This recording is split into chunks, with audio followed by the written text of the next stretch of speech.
네, 시청자 여러분 안녕하십니까? 좀 더 정확한 중국 경제 이야기 차이나 이코노미 채널 CAC입니다. 오늘 중국경제금융연구소 전병 소장님 모시고 말씀 나누도록 하겠습니다. 안녕하십니까, 소장님? 안녕하세요. 네, 헤드라인으로 있는 중국 경제 4월 8일자 헤드라인 모아봤습니다. 한 3-4개 정도의 헤드라인을 여러분과 함께 나누려고 합니다. 첫 번째 헤드라인입니다. 외교 관련된 내용인데요. 미 국무부가 베이징 올림픽 공동 보이콧 논의 진행 중이라는 헤드라인이 나왔는데 이 중국의 인권 침해 문제로 이 베이징 2022년 베이징 동계올림픽 보이콧을 고려하고 있다라는 내용이 이 프라이스 국무부 대변인의 입을 통해서 나왔습니다. 이거에 대해서 확정하지는 않았지만, 왜냐, 아직 2022년이기 때문에 확정하지는 않았지만, 약간 분위기는, 이제 언급을 하면서 나오는 상황이고요. 이것이 어떻게 보면 동맹국을 결집을 해서 동맹국과 함께 압박하는 그림으로 나오지 않았나 생각을 합니다. 어떻게, 이 올림픽이라는, 어떻게 이 분쟁과는 좀 상반되는 부분인데 이것이 또 영향을 받는 부분이 좀 안타까운데요. 이런 부분 어떻게 좀 봐야 될까요? 그래서 바이든 행정부가 아직 준비가 좀 안 됐다, 그렇게 좀 보여져요. 네. 지난번 그 국무부가 알래스카 2+2 고위회담 할 때도 이제 그런 걸 좀 보여줬고, 좀 설익은 정책 네. 또는 이제 준비가 안 된 거를 이게 훅 내뱉었다가 네. 이것을 주워 담지를 못하는 이제 그런 형태가 보여지는데, 이건 역풍도 가능하지 않을까요? 그래서 지금 이거 같은 경우는 뭐 세계 패권국이 이게 어떻게 보면 정말로 한다고 하면 중국이 스스로 철회하게 하는 것이 이제 안경 걸러서 하는 것이 맞지, 이거 동맹을 해서 보이콧을 하겠다 이러는 건 이제 작은 나라들이, 이제 힘없는 나라들이 하는 것이고, 그리고 말씀하신 것처럼 이제 올림픽이라고 하는 것은 스포츠 정신이지 정치나 이념을 집어넣는 건 아니거든요. 네. 그래서 그걸 이제 같이 끌어넣어가지고 한다고 했을 때 오히려 이것이 중국한테 미국을 비난하거나 또는 이제 다른 동맹국들을 와해하거나 이러는 빌미로 오히려 쓰일 수가 있을 것 같아요. 그래서 아무래도 이것은 이제 명분이 중요한데, 올림픽 정신에 의배되는 이제 정치 정신을 여기다 집어넣는 것이 말이 되냐. 이제 그랬을 때 이게 그 미국의 동맹들이 보이콧을 하는 명분이 이제 떨어지는 거죠. 네. 그래서 그렇게 놓고 보면, 이게 지금 미국의 새 정부가 들어서면서 이게 이제 4년마다 정부가 바뀌는, 이제 정권이 바뀌는 이제 약점이라고 그럴까? 이게 아직 업무 파악이 잘 안 되고 상황 파악이 안 된 상태에서 홀랑 사람이 바뀌었을 때, 그때 나오는 이제 좀 설익은 정책, 이제 뭐 이런 것들이 나온 거 아닌가 싶어요. 네. 어떻게 보면 신중하지 못한 좀 행동이지 않을까 보시는 그렇죠. 거죠. 네. 그리고 또 이제 뭐 오늘 낮에 나온 것들 보면은 뭐 그거 아니고 네. 이거 취소할 수 있다. 네. 뭐 이렇게, 아니 그 대국이 이리저리 왔다 갔다 하면은 그거는 이제 뭐 얼굴 빠지죠. 네. 그래서 조금 이제 설익은 정책이 나왔다, 그렇게 보실 것 같아요. 일단 당장의 도쿄올림픽도 어떻게 될지 모르는 판에 좀 지켜봐야 될 것 같습니다. 부채 얘기가 나왔는데요. 중국 기업 부채 과도함을 경고한 IMF라는 헤드라인입니다. 이 홍콩 사우스 차이나 모닝 포스트에 따르면 이 IMF는 이 세계 경제 전망 보고서, 월드 이코노믹 아웃룩이죠. 여기서 이 중국이 이 코로나에 대한 대응은 잘했지만 완화된 금융 정책으로 기업 부채 과도하게 늘어났다, 이런 부분을 경고했는데요. 수치적으로 보면 이제 2009년 이후 가장 큰 폭의 이 총부채 비율이 증가했다는 이제 데이터를 이제 같이 나왔습니다. 이런 부분에 있어서 그 중국의 싱크탱크는 평가하기를 이 경기 부양책으로 인해서 기업의 대출 규제가 좀 완화된 탓이 있다라는 부분이고요. 이거는 이제 저희가 CAC에서도 언급했던 부분인데요. 이런 상황에서 어느 정도 경기가 회복되는 국면에 있기 때문에 중국 정부 역시 대출 규제를 강화할 조짐을 보이고 있다라는 내용으로 기사가 마무리가 됐습니다. 이 부채 얘기는 항상 끊이지가 않는데요. IMF까지 나서 경고를 했는데 이 부분에서는 좀 저희가 어떻게 봐야 될까요?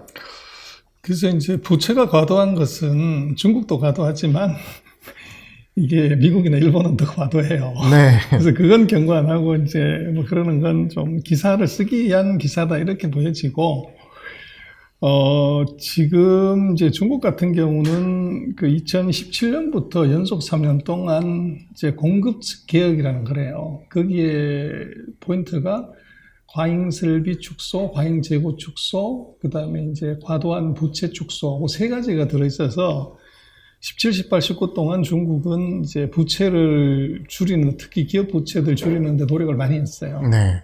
그러다가 이제 2020년에 코로나가 터졌기 때문에 이것을 확 늘린 거죠. 그래서 그 늘렸는데 만약에 17, 18, 19에 부채 축소를 안 했다고 그러면 뭐 엄청난 증가가 일어났을 건데, 뭐 중국이 성견짐이 있었는지 뭐 운이 좋았는지 모르지만 먼저 부채를 좀 조정을 했다는 거죠. 네. 그래서 공급직 개혁이 이뤄진 상황이었다는 그렇죠. 말씀이시죠. 2020년에 그 다음 시간에 이게 중국의 부채 얘기를 조금 더 디테일하게 드리겠습니다만은, 네. 이 코로나19 기간 중에 늘어난 부채를 보면 중국은 한 전 세계 주요국 중에서 한 6번째로 미국이나 일본이나 유럽보다 훨씬 낮은 부채 증가율이에요. 네. 그래서 이것은 물론 이제 그 과도한 부채 위험이 있기 때문에 그 주의를 해야 되는 건 맞지만, 이것이 그 두 가지 아까 말씀드렸던 그 사전에 줄여놓은 부채를 이제 늘리는 거기 때문에 그 상대적인 충격이 적었고, 그리고 전 세계가 다 늘린 판이라서 상대적으로 이제 얼마나 늘렸나를 봐야 되지만, 중국 같은 경우는 그렇게 선진국들에 비해서 과도하진 않았다. 부채 비율 증가가. 그렇게 얘기를 드릴 수 있을 것 같아요. 요거는 그 CC 그 정책 이슈에서 조금 더 깊이 한번 디테일하게 얘기를 드리겠습니다. 중국의 부채에 대해서 궁금하신 부분에 대해서는 추후에 저희가 콘텐츠로 말씀을 드리도록 하겠습니다. 네, 오늘 마지막 기사인데요. 이 전기차 얘기입니다. 니오, 샤오펑, 리샹의 주가가 큰 폭의 하락을 보였다는 기사인데요. 이 미국 증시 나스닥에 상장된 중국 전기차 3인방인데 이 하락의 어떤 이 시작점은 리샹이 이 2028년 만기에 이 전환사채권을 발행을 할 계획이다라는 부분이 뉴스에 나오면서 이런 부분 시장의 하락이 빌미가 나왔고요. 이로 인해서 리샹도 하락을 했지만 샤오펑도 거의 8%, 그 니오도 7%에 가까운 이 하락을 하고 장을 마감을 했습니다. 근데 이게 또 좀 아쉬운 점은 사실 이 전날 발표된 올해 1분기 실적이 견조했거든요. 실적은 굉장히 좋았지만, 견조하였지만, 이러한, 12발에, 이런 유상증자 관련된 이슈들이 주가를 좀, 누르는 이슈가 되지 않았나 하는 부분이 있습니다. 소장님 어떻게 이 부분 좀 봐야 될까요? 지금 이 전기차는 기술주의 주가 조정의 측면에서 봐야 될 것 같고, 그 개별 기업이 전년 동기 대비해서 몇백 프로 늘었다는 것은 이제 큰 의미가 없는 것 같아요. 그래서 지금 이게 밸류에이션하고 매출액하고 놓고 보면 이익이 안 나는 회사가 그 한 대당 지금 시총이 얼마냐, 이제 이렇게 보면 상상을 초월하는 그런 숫자가 나왔고, 그래서 지금 이 전기차 같은 경우는 그 호랑이가 없는 굴에 토끼가 왕이었던 그런 시절이 작년까지였다고 하면, 그 2021년부터는 전 세계 비가애들이 다 들어오는 이제 치열한 피 터지는 전쟁이 벌어지는 거죠. 그래서 뭐 2만 대, 3만 대 정도 수준이라고 하는 것은, 이게 지금 메이저 회사들 같은 경우는 안 먹고 덤비면 이건 한 달에 그냥 나올 수 있는 정도 수치라고요.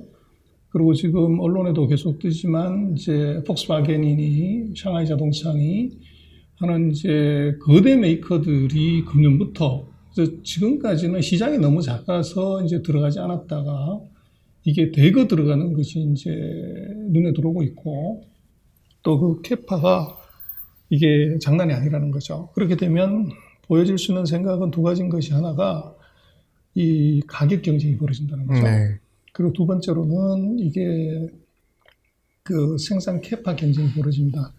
자동차도 이게 규모의 경제가 작용하기 때문에 생산량이 2배가 되면 원가가 33% 떨어지는 전형적인 학습 효과가 적용이 돼요.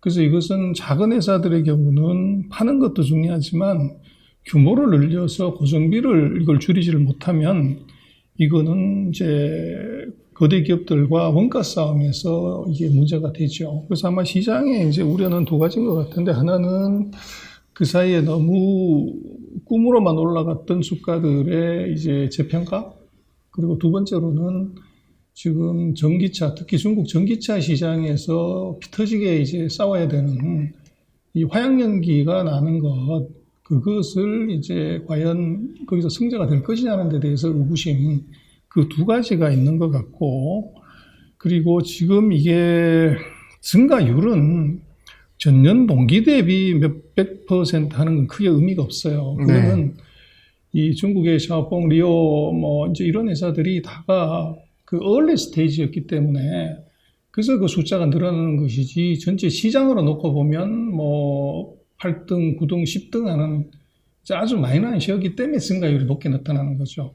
그래서 그 증가율이 몇백 %이기 때문에 실적이 좋아졌다, 이렇게 보는 것은 조금 과한 해석이다, 그렇게 생각이 돼요. 오히려 시장 전체의 크기에서 마켓 쉐어가 어느 정도 수준인지 그걸 보는 게 중요할 것 같아요. 전년 동기에 대한 수치는 약간 이제 왜곡 효과가 있고, 그 기업의 시장 점유율의 추이, 이런 부분 좀 더 중요하다는 말씀하셨습니다.